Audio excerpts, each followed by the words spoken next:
"I'm so cold, Sarah." Those were the last words my sister, Emily, whispered to me. She was coughing her lungs out, and I ran to beg my mother. She didn't even look at her. She just glanced at my father, who was sitting silently in the dark corner, then turned to me and shook her head. "It's useless to burn more wood," she said, her voice void of emotion. "She's a lost cause." And in that moment, I understood a horrific truth. It wasn't the illness. Our own parents had decided to let Emily die. If you are listening from anywhere in the world, please leave a comment and subscribe, because some truths need to be spread, even if they shake your beliefs. Some stories, no matter how painful, must be told. I was born in a simple little house on the outskirts of my town in New Jersey, right where the town starts to turn into farmland. It was a wooden house with a porch that creaked when the wind blew hard, a roof that leaked on stormy nights, but which still seemed cozy to a child's eyes. We were a family of 4. Me, my sister Emily, my mother Dorothy, and my father Frank. Ah, my little sister Emily. She was 3 years younger than me, a fragile-looking girl, like a little bird fallen from the nest. Her hair was so light, it looked almost white in the sun, and she had a sweet smile that lit up any dark corner of the house. From the time she was tiny, Emily had delicate health. She caught colds easily. She had that cough that would come and refuse to leave during the harsh winters. I remember seeing her wrapped in blankets, even on days that weren't that cold. My mother, Dorothy, was a quiet woman, of few words and even fewer smiles. She spent her days taking care of the house, washing clothes in the utility sink in the mudroom, cooking what we had, which wasn't much. When I think of her now, I always remember her rough hands from so much work, her stooped posture as if she were carrying an invisible weight on her back, and her eyes that always seemed distant, looking at a place no one else could see. And my father, Frank Johnson, was a foreman on a large produce farm in the region, a tall man with broad shoulders and heavy hands. He always came home smelling of diesel and cheap whiskey, bringing with him a silence that made the whole house hold its breath. When he walked in, it was as if the air became thinner, harder to breathe. He didn't talk much. He preferred gestures to words, and his gestures weren't always kind, especially with my mother and with little Emily. Our routine started early with the rooster's crow. Emily and I shared a straw mattress in a small room at the back of the house. We'd wake up to our mother calling softly, "Girls, it's time." Before the sun was up, we were already helping with the chores, bringing water from the well, feeding the chickens, sweeping the yard. Then I would go to the town school, a walk of almost an hour on dirt roads. Emily rarely went.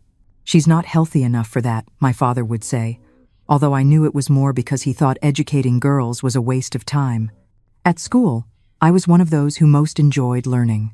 Mrs. Anderson said I had a good head for letters. I dreamed of being a teacher someday, having my own classroom, teaching children to read and write. But I kept that dream very quiet in my heart, because at home there was no space for dreams like that. When I came back from school, I spent the rest of the day helping my mother and taking care of Emily. We played when there was time, making up stories with rag dolls my grandmother had made, or running around the yard chasing the butterflies that visited our flowers. Emily had a special way of seeing beauty in the simplest things. A colorful stone, a leaf with a different shape, the way the light came through the cracks in the window at dusk. "Look, Sarah, it looks like melted gold," she would tell me. And I could see it too through her eyes. Weekends were the hardest days. My father stayed home, and the tension grew like a storm cloud. He demanded absolute silence for his rest, and any little noise, the scuff of a slipper on the linoleum floor, one of Emily's coughs, the clinking of a dish could awaken his fury. "There's no control in this house," he would shout. And then came the punishment, usually for my mother, for not controlling the girls as she should. There were good days too. I don't want you to think it was all sadness. At the County Harvest Festival, when the community gathered to give thanks for the crops, there was music, food, and dancing. My father would soften up on those days. Maybe out of respect for the neighbors, maybe because of the beer that flowed freely. In those rare moments, he would even pick Emily up in his arms, calling her my little princess. And I almost believed he could be a father like the others. It was around the time I turned 9 that I began to notice the worst in my father. It wasn't just his difficult temper or his heavy hands when he was angry. It was his gaze toward Emily, a look of contempt mixed with rage, as if her very existence deeply offended him. "Scrawny kid, nothing but an expense," he would mutter when he thought no one was listening. You might ask, how could a father be so cruel? I've asked myself that my entire life, and this is what I've learned. When a man feels like a failure, empty inside, he will try to put out the light in anyone around him. Emily's weakness, my dears, was just an excuse for his own cruelty. Emily was 6 at the time, and her health seemed to worsen with each passing winter. She would cough until she was breathless. She had fevers that came and went. Dr. Miller, the town doctor, who would stop by as a favor when things got really bad, said once that she needed expensive medicine, better food, warmth, and special care. "I'm not going to spend what I don't have on a weakness God sent," was my father's response.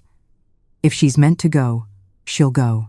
I'm not going to break my back working to support someone who's never going to be good for anything." That's when my father's special treatments to toughen Emily up began. When she coughed too much at night and wouldn't let anyone sleep, he would take her to the tool shed, a cold, damp place at the back of the property. "You're going to learn to control that cough," he'd say. In the morning, we'd find Emily huddled in a corner, shivering from the cold, her lips purple, but not making a sound. It's a terrible thing to realize your protector is actually the monster. This cruelty was aimed at Emily, but it was a lesson in pure terror for Sarah. The cold in that shed was just the beginning of the darkness in that house. When she couldn't eat everything on her plate, and it was truly difficult, as my sister had little appetite, she went without the next meal. "Anyone who doesn't value what's on the table doesn't deserve more," was what he'd say. My mother witnessed everything with that distant look I mentioned. Sometimes, in secret, she would bring Emily a piece of bread or some fruit. Other times, she would simply turn her face away and continue her chores as if nothing was happening. Small and powerless, I didn't understand why she didn't do more to protect my sister. Only many years later did I understand that she herself was broken inside, incapable of protecting even herself. And so went the years of my childhood in New Jersey, divided between the school that gave me hope and the house that taught me fear. I grew strong, despite everything. Emily seemed to wither, like a small flower without enough water. With each passing year, the sparkle in her eyes dimmed a little. The smile appeared less frequently. Her voice became quieter. When I was 12, and Emily was 9, there was a particularly harsh winter. The frosts were so severe that they left everything white until almost noon. The wind cut like a razor, and our little wooden house seemed like paper against it. It was during that winter that I first felt the real fear of losing my sister, as things at home began to get even worse. The harvest that year had been bad because of the early frosts, and my father had lost part of his job at the farm. He still worked there some days of the week, but the money just wasn't the same. And when the money decreased, his mood plummeted right along with it. I remember the day I got home from school and found our little house quieter than usual. You couldn't hear the sound of my mother moving pots, nor the quiet humming of Emily, who even when sick, liked to murmur those old songs our grandmother taught us. A heavy silence, the kind that seems to foreshadow misfortune. I found Emily huddled under our bed, trembling I don't know if from cold or fear. When she saw me, she put her little finger to her lips, asking for silence. "What's wrong, Emily?" I whispered, crouching down to see her better. "Dad came home early," she replied, so quietly I could barely hear. "He says I'm going to have to work to help out at home." My heart sank. Emily could barely stay on her feet for long without a coughing fit knocking her down. What kind of work did my father imagine she could do? The answer came the next morning, when he dragged Emily out of bed before the sun even came up. "From now on, you're going to the farm with me. There's plenty of work there that even a useless girl like you can do." "But Dad," I tried to intervene. "Emily's not strong enough for that. She can barely." I didn't finish the sentence. One look from him was enough to silence me. That look that said everything without needing words. "Stay out of it, or it'll be worse for you." And so, from that day on, Emily began to go with my father to the farm, where she worked in the packing house, peeling potatoes, washing bins, carrying buckets of water. She would return at the end of the day exhausted, her hands red and raw, her breathing more difficult than ever. "How was it today, Emily?" I'd ask her while helping her into bed. "I'm helping the family, Sarah," was what she'd answer, with a weak smile that didn't reach her eyes. "Dad says I'm good for something now." At night, I'd hear her cough getting worse, that dry, hacking sound that seemed to rip through her chest. I'd get up to wet a cloth with water and put it on her forehead when the fever spiked. I begged my mother to call the doctor, but she just shook her head. "Your father says we don't have money for a doctor. Besides, it's just a bad cold. It'll pass." But it wasn't just a cold, and it didn't pass.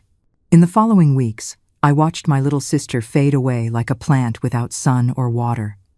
Her skin, which was already pale, became almost transparent. You could see the bluish veins in her temples. Her eyes, sinking deeper, lost that sparkle that made everything seem magical. The cough worsened, and sometimes it came with a red stain on the handkerchief she used to cover her mouth. On one particularly cold night, when my father wasn't home, I gathered my courage and confronted my mother. "Emily is dying. Mom, can't you see it? We have to do something." My mother stopped what she was doing. She stood motionless for what seemed like an eternity.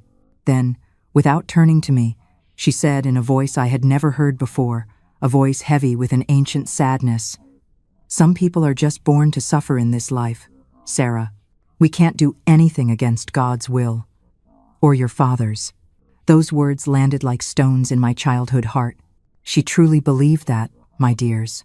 She believed her fate was to suffer. When someone believes there is no way out, they stop looking for the door. And I realized that was my mother's greatest tragedy, even more so than my father's fists. How could a mother talk like that about her own daughter? How could she accept all of that without doing anything? It was the first time I felt rage toward my mother, a rage mixed with a profound disappointment that never left me. By the time Emily was 12, she could barely go to the farm anymore. My father, instead of letting her rest, found a new way to make her useful. He started taking her to the houses of wealthy families in Princeton, where she worked as a maid, washing, ironing, cooking chores far too heavy for her fragile body. Dr. Miller said her lungs are weak. "Dad," I tried to explain one time. He said she needs rest. "What she needs is to stop being a burden on this family," he retorted, slamming the table so hard the dishes jumped. "If she can't help, she might as well not be here." And in those houses where she went to work, Emily faced new kinds of cruelty. It wasn't just the heavy chores, it was the way they treated her. The sick girl, they called her, or the poor thing, but they didn't stop her from carrying heavy buckets or scrubbing the floor on her knees. Some mistresses were kinder. They'd give her leftover food to bring home or an old sweater their children had outgrown. But others, "I didn't get to eat today. Mrs. Sinclair left me without food," Emily told me once, her eyes full of tears. She said I broke an expensive plate and that the cost would come out of my meal. I burned with rage, but what could I do?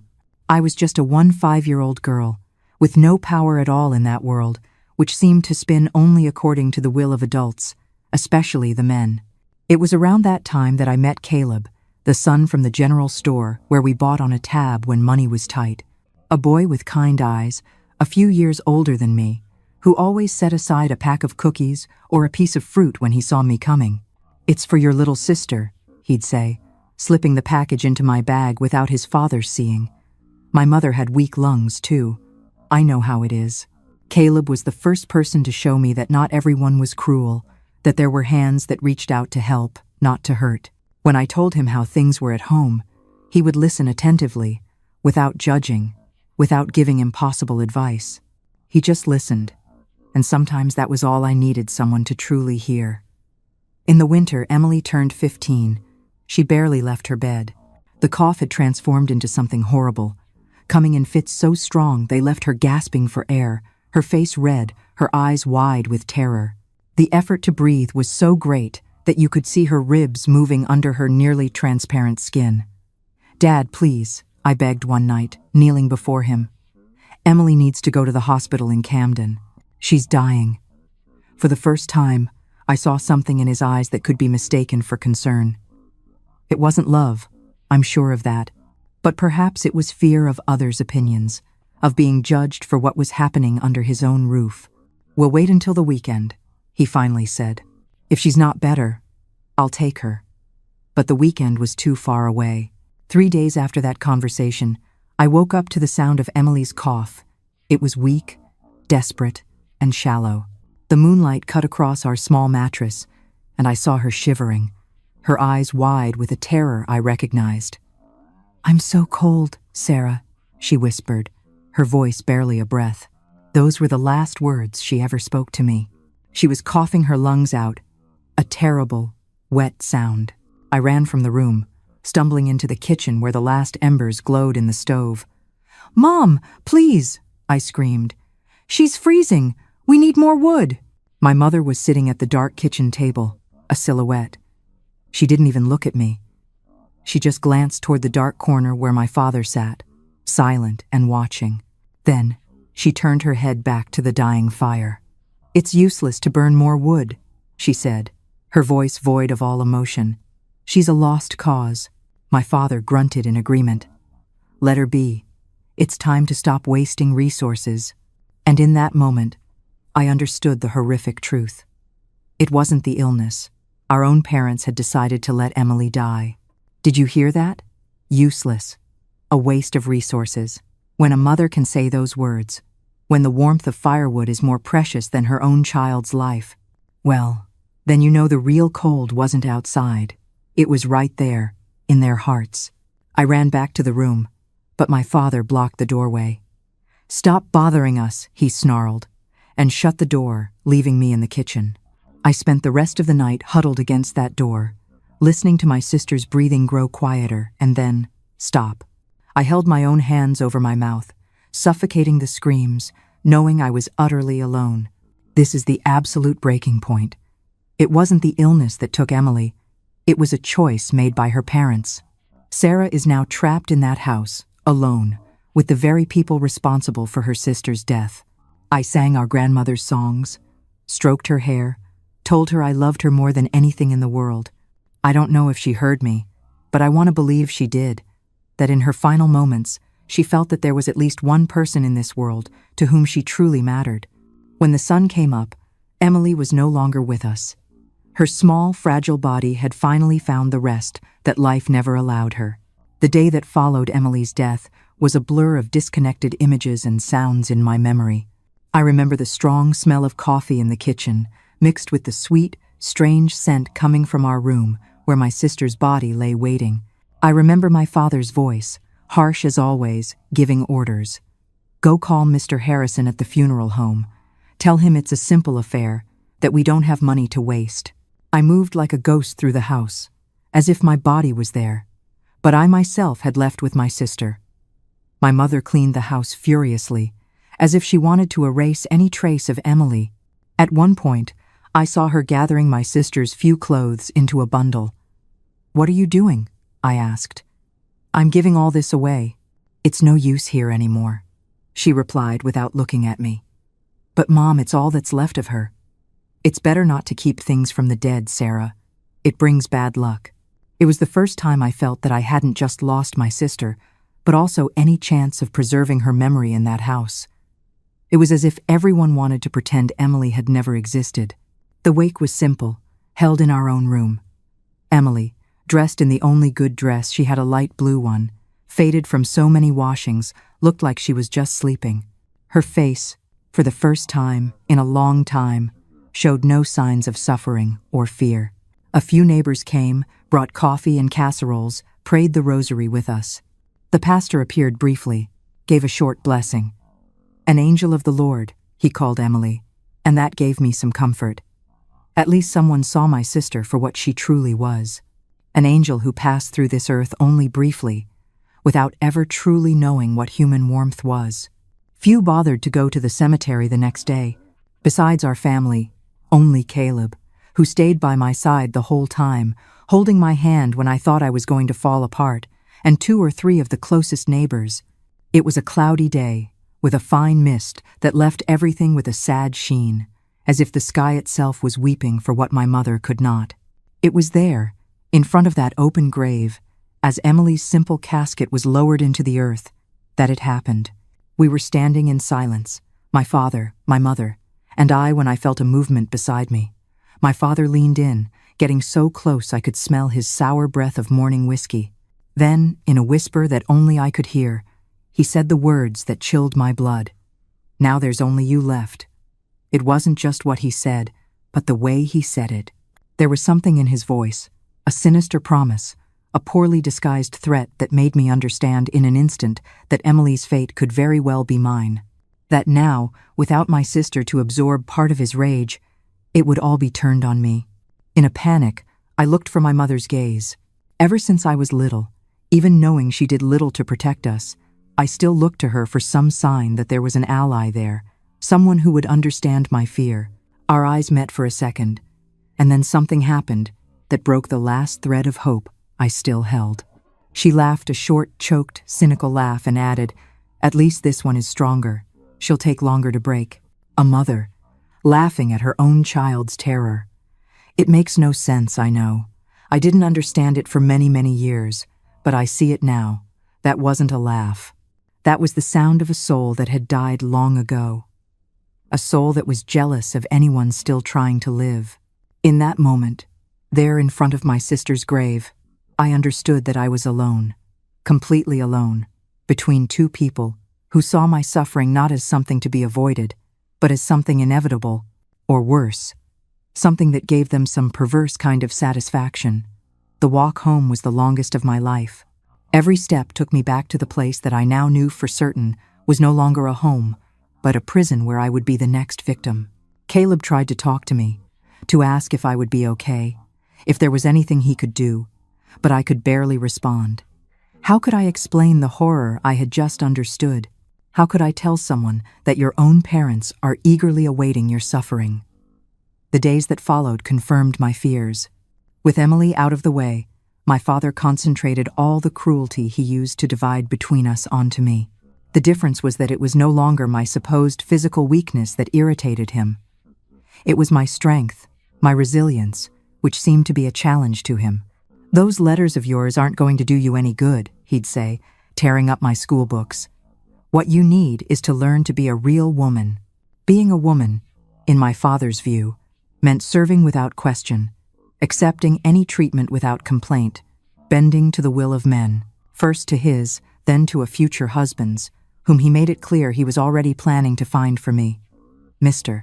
Peterson's son, the one who owns the hardware store on the town square, is looking for a wife. "I already told him you're available," he announced one day during dinner. "He's no young buck, but he has money. He'll get you off my back, Mr. Peterson did have a son, Chester, already close to 40, known in town for his violent temper and for mistreating stray animals. The thought of being handed over to him gave me nightmares for weeks. It was around that time that my mother began to change too. Not for the better, for the worse. If before she was distant, now she seemed to have developed an active hostility toward me. She criticized everything I did. She said I was stuck up, that I thought I was better than everyone just because I could read and write well. "Your sister, at least she knew her place," she said once while I was washing the dishes. "You have that look in your eye that irritates me.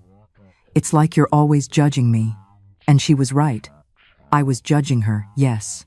I judged her cowardice, her complicity in my father's cruelty, her failure to be the mother that both I and Emily needed. The difference was, unlike Emily, I didn't hide that judgment. It was there in my eyes, in my posture, in my refusal to break completely. Little by little, my life turned into a daily hell. I woke up before dawn to do all the house chores. I went to the farm to replace the work that used to be Emily's. I came back to finish the domestic chores, cooking, cleaning, washing. There was no more time for school. My father forbade it, saying I had already learned too many letters. At night, locked in the little room I once shared with my sister, I felt Emily's ghost beside me. It wasn't fear, it was comfort. Sometimes I would talk to her in whispers, telling her about my day, my worries, my impossible plans to escape. I'm going to get out of here one day, Emily. I'd promise in the dark. I'm going to find a way. But what way? I had no money, nowhere to go, no one who could truly help me. Caleb, as kind as he was just a boy under his own father's authority. And in small rural towns, in those days, a father's word was law. No one interfered in family matters, even if those matters involved abuse and cruelty. As the months went by, I felt my spirit, once so strong, starting to give way. It was as if a light inside me was dimming, growing weaker every day. I began to wonder if my mother was right. Maybe it was easier to accept, to bend, to stop fighting. Maybe the fate of women like us really was just that, to serve, suffer, and eventually disappear without a trace.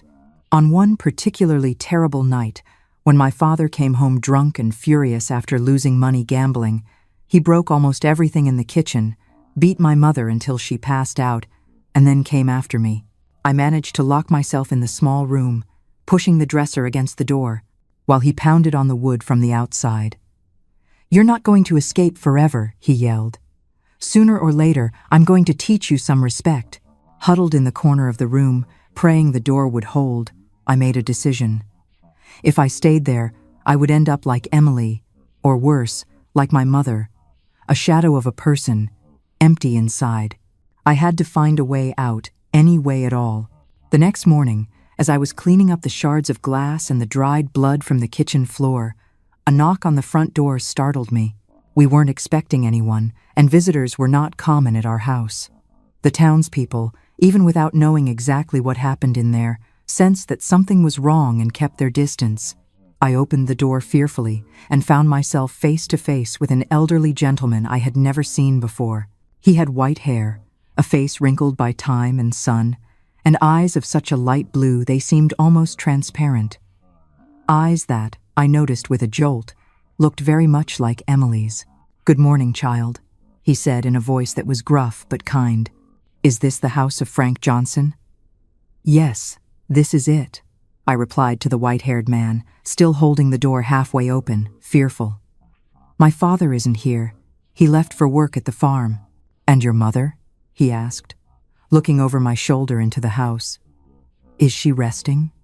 "She wasn't feeling well during the night," I replied, not going into detail about what had really happened.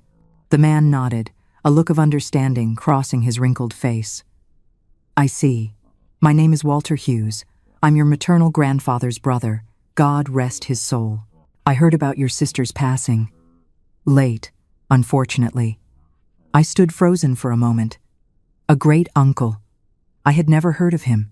My mother rarely mentioned her family, and when she did, it was always vaguely, as if they were people from a past too distant to matter. "May I come in, daughter? I'd like to pay my respects," he continued, gentle but firm. There was a natural authority in his voice that made me open the door without questioning. Great Uncle Walter entered our simple house with a dignity that seemed out of place in that atmosphere of misery and desperation. He carried a small, worn leather satchel and a hat, which he held respectfully in his hands. He sat in the chair I offered him, observing the room with sharp eyes that seemed to take in every detail. The broken dishes I hadn't finished cleaning up, the stains on the floor that my hasty cleaning hadn't managed to completely hide, the heavy air of a house where happiness hadn't existed for a long time. "I've come from Lancaster," he explained. "I only just found out about the girl's passing." "What was her name?" "Emily," I replied, feeling the familiar pain tighten in my chest. "My sister Emily." "Emily?" he repeated respectfully. "I only learned of her passing when I ran into an acquaintance from New Jersey by chance. I came as soon as I could, but the roads are difficult with all this rain. Just then, I heard a noise coming from my parents' room. My mother had woken up. She appeared in the kitchen doorway, her face swollen, a dark bruise forming near her left eye. "Uncle Walter?" she said, her voice choked with surprise. "What are you doing here?" "Dorothy." He stood up, but didn't approach her. There was a deep sadness in his eyes. "I arrived too late for your girl's funeral. I'm sorry." I saw something strange happen to my mother's face. For a brief instant, a genuine emotion, perhaps shame, perhaps remorse, seemed to cross her normally blank features. But it lasted only a second. It was soon replaced by the familiar mask of indifference. "You shouldn't have bothered," she said coldly. "It was just pneumonia. These things happen." Great-uncle Walter didn't reply immediately. His eyes, so much like Emily's, fixed on my mother's bruised face. Then they moved to me, noticing the finger marks on my arms, which I tried to hide by pulling down the sleeves of my dress. "I'm going to stay in town for a few days," he finally announced. "If it's no trouble, I'd like to visit again. It's been a long time since I've seen my grandniece." My mother looked uncomfortable, but she had no way to refuse without seeming rude. "As you wish, Uncle, but our house is simple. We don't have much to offer. I don't need luxury, Dorothy, just a bit of family company." When he left, promising to return the next day, I felt a strange mix of hope and fear. There was something about that man, a dignity, a quiet strength, that made me feel he wasn't like the other people in town, who pretended not to see what was happening in our house. But I also knew his presence could infuriate my father, and that never ended well for anyone. My fears were confirmed that night. When we told my clues, the father, about Great-uncle Walter's visit, he exploded. "Nosy old man. What's he coming here for? To stick his nose where it doesn't belong. None of that Hughes family is worth anything. They're all the same, full of grand airs, but not a dime to their name." My mother, as always, lowered her head and said nothing. I, however, couldn't contain myself. "He just came to pay his respects for Emily. He's family." That was a mistake. My father turned on me like an enraged bull. "Family? The only family you have is me. And I'm sick of this attitude of yours. Do you think I didn't see how you looked at me at that useless sister's funeral? As if it was my fault she was too weak to live." "Emily wasn't weak," I shouted, completely losing my sense of danger. Something inside me had broken. Maybe the last thread of fear that still controlled me. "She died because you mistreated her whole life. Because you sent her to work sick. Because you let her go hungry as punishment. Because you locked her in the shed in winter." The silence that followed was more terrifying than any scream. My father looked at me with a hatred so pure it almost seemed to transform him into another person. When he finally spoke, his voice was low and trembling with contained rage. "Tomorrow morning, I'm going to talk to Mr. Peterson's son. You're going to marry him next week, even if I have to tie you up. And if you open that mouth one more time, it'll be to eat your own teeth. This is no longer just about cruelty. It's a transaction. Her father is about to sell her to a man just like him, and he makes it clear she has no choice. Sarah is completely cornered, and her window for escape is closing fast." That was the moment I realized. Fear can kill you faster than any illness. But you know, sometimes being backed into a corner by that fear is the very thing that lights the strongest fire. They wanted to bury me, but they didn't know I was a seed. I would not let them. That night, I locked myself in the room as usual, pushing the dresser against the door. But this time I knew it wasn't enough. The threat of a forced marriage to Chester wasn't a bluff. My father would do it, and I would be handed over to a man as cruel as him, or worse. Sitting on the bed I once shared with Emily, I cried as I hadn't cried since the day of the funeral. They weren't just tears of fear or sadness. They were tears of a rage I had never allowed myself to fully feel. Rage for what they did to my sister, for what they were trying to do to me, for all the years of silence and terror. "I'm not going to let this happen, Emily," I whispered to my sister's ghost, who seemed more present than ever. "I'm not going to end up like you or like Mom. I'd rather die trying to escape." The next day, my father left early, determined to speak with Mr. Peterson and his son. My mother, still marked by the previous night's beating, avoided looking at me. She was cleaning the house frantically, as she always did when she was nervous. "Why did you never run away?" I asked her suddenly as I swept the living room floor. She stopped what she was doing, frozen for a moment, as if the question were a slap. "Run away where, Sarah?" she finally replied, her voice empty of emotion.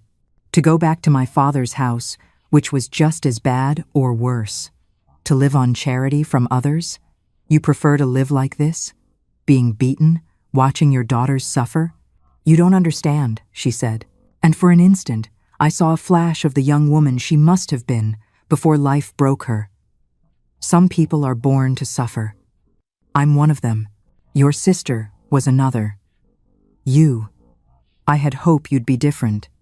But you see, in the end, we all fall into the same pit. Those words, instead of discouraging me, ignited an even greater determination within me. I would not be like my mother. I would not accept that fate as inevitable. It was around noon when Great-Uncle Walter appeared again, as he had promised. This time, with my father not at home, I invited him in and asked him to sit. I offered him what little we had, some weak coffee and some cornbread I had made that morning. The old man sat, observing the interaction between my mother and me. I don't know exactly what he saw, but his clear eyes seemed to see beyond appearances, beyond the unspoken words, straight to the rotten heart of that house. "Dorothy," he said suddenly, his voice soft but firm, "do you remember when you were a girl, before you married this man?" My mother, who had her back to him, arranging something on the shelf, froze. Her shoulders tensed. "Yes, I remember," she answered without turning. "I saw that same look on your face when you were a girl," the great-uncle continued, now looking at me. "That same fear, that same resignation starting to take hold. I did nothing back then. I didn't realize what was happening until it was too late, until you were already trapped in this marriage."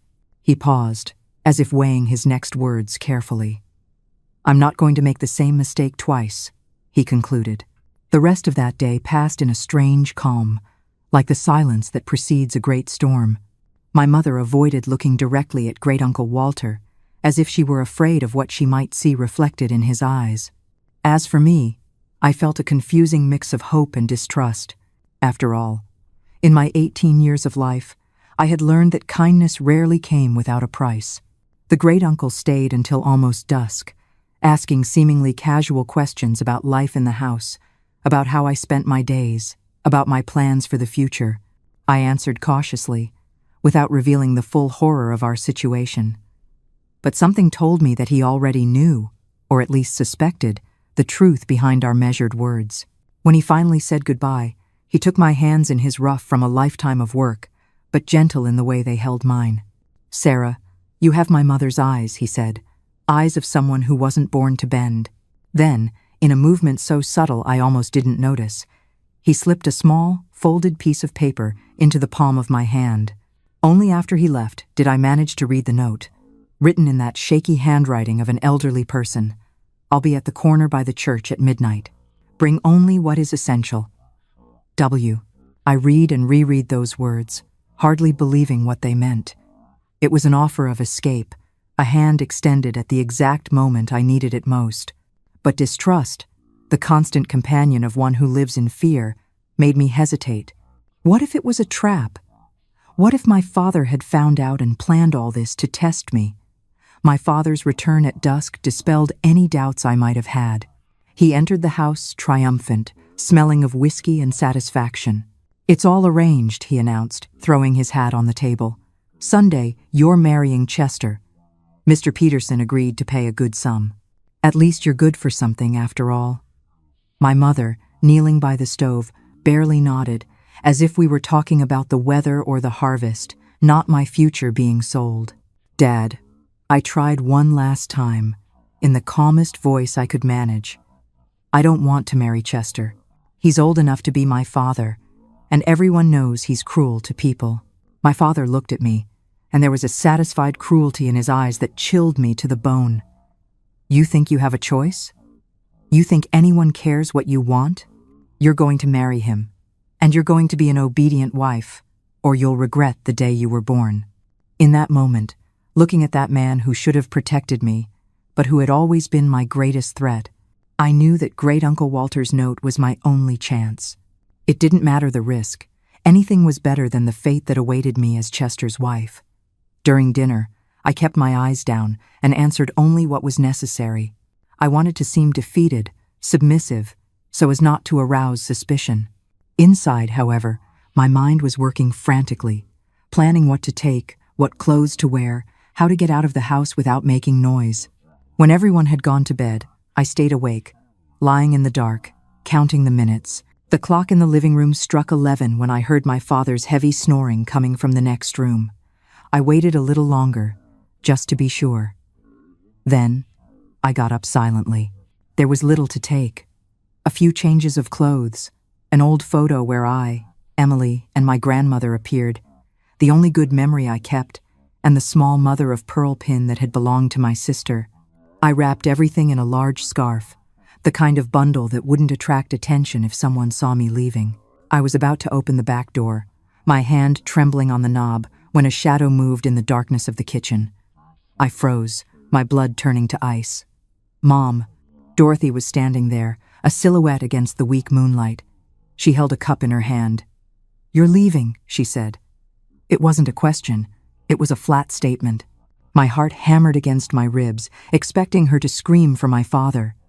"Yes," I whispered, my voice defiant. She took a long sip from her cup. I could smell the cheap whiskey, even from across the room. She was drinking his whiskey. She looked at me, her eyes just as empty as they were at Emily's grave. "He'll find you, you know," she said, her voice slurring slightly. "And when he does, it will be worse. Come with me," I begged, a last, desperate plea for the mother I never had. She laughed. It was the same short, choked, cynical laugh from the funeral. "And go where? Back to nothing?" "No, this is my place." She turned her back to me, facing the window. "Go on then. Run. It doesn't matter. You'll just end up like me anyway. We all do." There was no money, no tears, no hug. There was only the cold, hard truth. I had never had a mother. My mother wanted me to believe that curse. She needed me to believe there was no escape, because if I could escape, it meant that she could have too, and she chose not to. Her words weren't a prophecy, my dears. They were an excuse for the life she had. That realization, more than my father's threats, was what finally gave me the strength. I turned the knob, slipped out into the night, and I did not look back.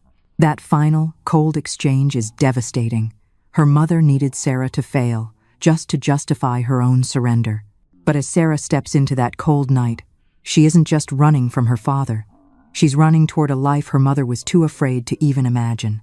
With my heart pounding like a drum, I slipped out of the house, the makeshift bundle firm in my hands. The night air was cold, filled with the smell of damp earth and grass. I cut through the neighbors' yards, avoiding the main streets, until I reached the old Presbyterian church in the center of town. As promised, Great-Uncle Walter was there, a solitary figure leaning against the wall. When he saw me, his wrinkled face broke into a smile of relief. "You came," he said simply. "I'm here," I replied, still unsure of what awaited me, but certain that any future would be better than the one I was leaving behind. He led me to an old pickup truck that was waiting further down the road. The engine was already running, the truck idling quietly nearby. He helped me climb in and took the wheel. "Where are we going?" I asked as the truck began to move, crunching softly on the dirt road. "To Lancaster, to my home. It's no palace, but it has plenty of room for a grandniece. And from there? Well, from there you can decide what you want to do with your life. Study, maybe. You don't seem the type born to stay put." The truck moved slowly through the night, leaving my town behind, taking me far away from everything I knew. I should have been scared, but instead, I felt a strange peace. For the first time in many years, perhaps for the first time in my life, I was taking the reins of my own destiny. The journey to Lancaster took almost 2 days. We stopped only to get gas and to eat some of the simple food the great-uncle had packed. During that time, he told me about himself, how he had lived his whole life in Lancaster, how he had been a teacher before retiring, how he had never married but had a house full of books and a small vegetable garden that was his pride. He also told me more about my mother, about what she was like as a girl, cheerful and dreamy, until she married my father. "Your grandfather wasn't much different from your father," he explained. Dorothy left one hell for another, thinking she was escaping. When we finally arrived in Lancaster, I found a town larger and more bustling than my hometown in New Jersey. Great-Uncle Walter's house was on the outskirts, a simple but well-kept building with a flower garden in front and an apple orchard out back. exactly as he had described. "Welcome to your new home, Sarah," he said, helping me down from the truck. "For as long as you want to stay." In the weeks that followed, I adapted to my new life. Great Uncle Walter, besides giving me shelter and food, made a point of introducing me to the principal of the local high school. "The girl is too smart to stay out of school," he argued. And so, at 18, I resumed the studies my father had forced me to abandon. It wasn't easy. I was older than the other students. I had to study twice as hard to catch up, but every book I opened, every new thing I learned, was like a small act of revenge against everything they had tried to deny me. My great-uncle never asked much about what had happened in my parents' house. "The past is like a wound," he'd say. "Sometimes the best way to heal is to leave it alone, not keep poking at it." But he was always willing to listen when I wanted to talk, without judging, without trying to minimize what I had lived through. He was also the one who encouraged me to work part-time at the public library. "You like books, and they need help organizing the collection. Seems like a good match." He was right. At the library, I found not only a job, but a place where I felt useful, respected. The people there, the librarian, Miss Jacobs, the regular patrons, saw me as myself, not as Frank's daughter, not as the sister of the girl who died. Just as Sarah, the dedicated young woman who knew the books like the back of her hand and always had a reading suggestion on the tip of her tongue. It was at the library, too, that I eventually ran into Caleb again. He had moved to Lancaster after his father's death to work at a branch of the store that an uncle owned in town. When he saw me behind the checkout desk, his face lit up with a smile so genuine I felt my cheeks blush. "Sarah, I thought I'd never see you again. One day you just disappeared from town. No one knew where you'd gone." After that, Caleb started frequenting the library almost daily, even though he was a slow reader who took weeks to finish a single book.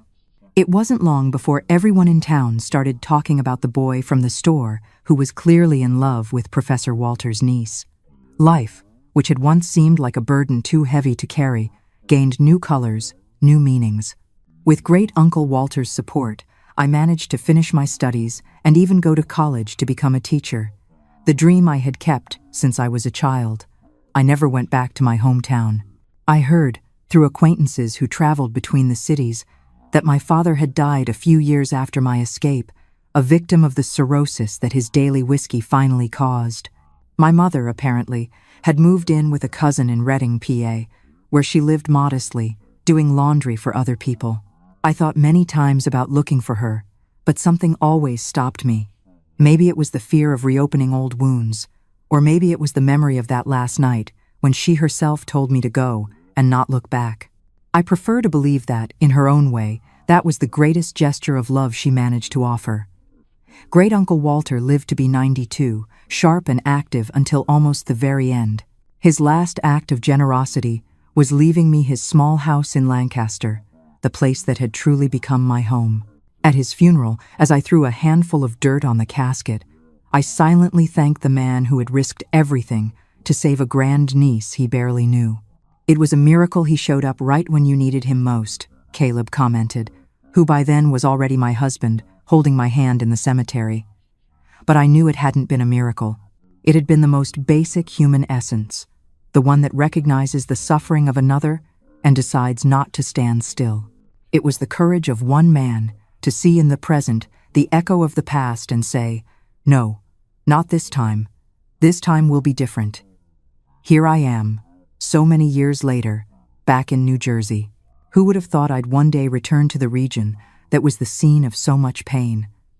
But life has its winding paths, and sometimes it takes us back to the beginning, maybe to close circles, maybe to show us how far we've come. I came back here almost 20 years ago, after Caleb passed away. We had built a good life in Lancaster. We raised our 3 children, Megan, Edward, and Walter Jr., yes, in honor of my savior. They were all adults and on their own paths when I was widowed.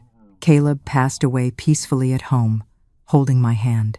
A heart attack that came quickly, without prolonging the suffering. I still miss him every day, especially when the smell of freshly brewed coffee fills the kitchen in the morning. He loved being the first one up, just to make the coffee the way I liked it.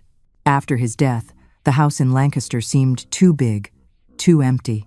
That's when Megan, my oldest daughter, suggested I move closer to her. She had settled back here in New Jersey, where her husband, David, managed the local farmers' co-op.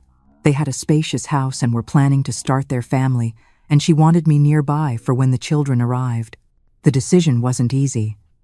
Coming back here meant facing ghosts I had left behind a long time ago. But it also meant being close to my grandchildren, helping them grow, being a constant presence in their lives, something I never had in my own childhood. So I sold the house. Great-uncle Walter left me and bought this one where I live today. A simple but cozy little house, with a porch where I can watch the sunset and a yard big enough for my herb and flower garden.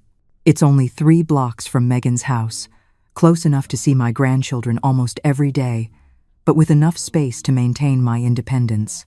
In the first few months after the move, I confess I walked anxiously through the town streets, always expecting to see a face from the past, someone who might recognize me and bring up stories I preferred to leave buried. But I soon realized that my town had changed as much as I had. The few who might still remember the girl Sarah, daughter of the foreman Frank, were now elderly themselves, barely remembering their own lunch from the day before. Besides, the town itself had grown, modernized. Where before there were only simple houses and dirt roads, now there were new buildings, pavement, new shops. The places that held my worst memories no longer existed. My childhood home had been demolished to make way for a convenience store, and even the old cemetery where Emily was buried had been moved to a more distant, more modern area. It was after a few years here that I discovered my passion for cooking. It started unassumingly, preparing special dishes for my grandchildren Liam and Mia's birthdays. The children loved it, and soon the neighbors started asking if I took orders for parties and family gatherings.